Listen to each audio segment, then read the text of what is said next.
a little video on joint movements, just some things you can start thinking about that we'll be going over in great detail when you come here. First thing is just kind of how the ankle works. All right, so if I roll I always wear wool socks, by the way. All right, I don't know, I like them in the shoes. They give me a little more cushion. So with the foot, the foot moves three ways. So it plantar flexes, it dorsiflexes. Okay, so it does that. So it's plantar, dorsi. Inversion is when I just kind of if I try to bring my toe around my body there. Eversion, okay, I'm just kind of bringing my toe around my body that way. And then it has two more movements. It's called pronation. So inversion was that, I rotated. Supination is this. So I'm kind of rotating the base of my foot up.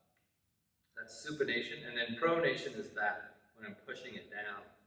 Okay, so the two main important ones, they're all important, but the two that we want to focus on that I find aren't done the best is the supination and the pronation. So when a lot of people squat, they pronate like this, all right? And not quite this exaggerated, but this is kind of what possibly could cause knee injuries. So a lot of times the movement of the knee is from the ankle. So when you guys are squatting, or ladies and gentlemen I should say, are squatting, make sure you're focusing on kind of supinating that foot just a little bit. So what I'm going to do is put the ball on my foot, okay, and then you got a little ball on your baby toe. So I'm going to put the ball of my foot down, the ball under that baby toe, and the heel. And then I'm going to drive the big toe in. And that's going to create a nice arch right here. So you ever told you a flat arch, then this will really help you, okay? So I'm going to dive in here.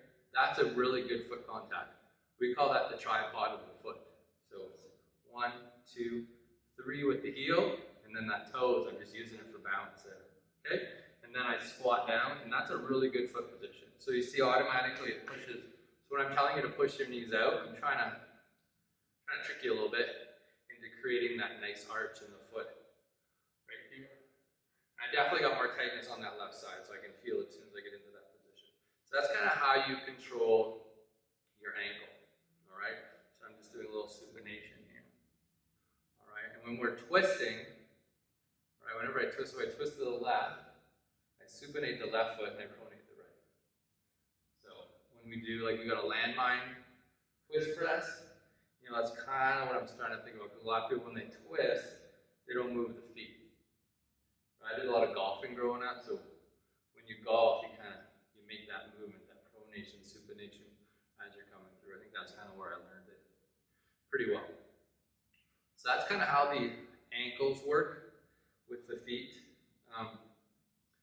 Now the hips, you hear me talk a lot about anti-extension, anti-extension, anti-extension. I say it a lot. Right, so that's extension here when my back gets a little curved and like a spoon. Okay? What you want to do to fix that is you rotate the hips back. So this is your iliac crest bone here. I'm moving it backwards.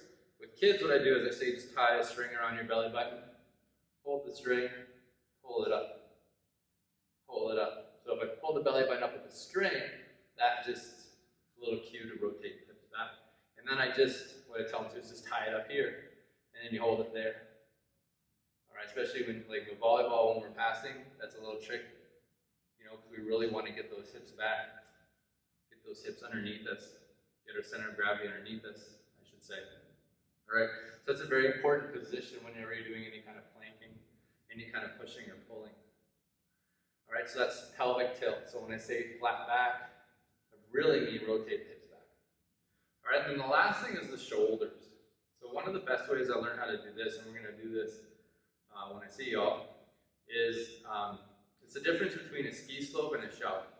So with the shoulders, okay, if I have a ski slope, so it's kind of like this, right? Ski slope going down a hill.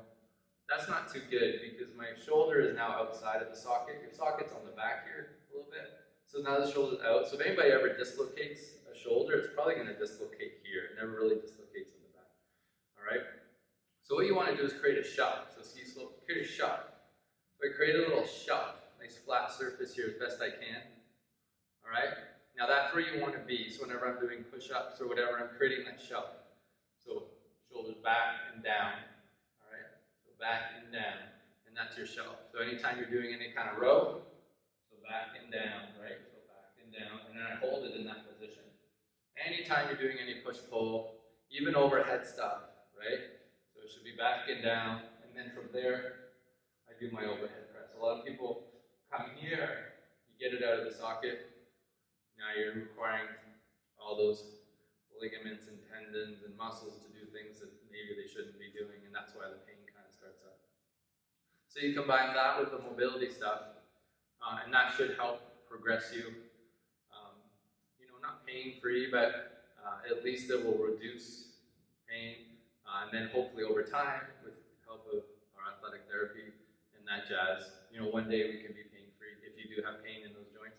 And then by doing these things, maybe we're gonna hopefully avoid, if we can, avoid the pain in those joints. So if you try those positions, I've had a lot of success putting people in those positions, and having pain dissipate or even just disappear, if we're doing it in the right position, okay? So that's just some joint stuff to think about, especially when you're doing the deadlifts too, right? Hips, rotate the hips, that's how you get that flat back. If the hips are forward, you're gonna get that curve. Rotate them back. It's all the same thing. It's all the same, exact same thing. So if you just learn how to pull up, it's just getting those hips back, all right? So there's some joint stuff for you. I had a couple questions on just posture and that kind of stuff, so I hope that helps.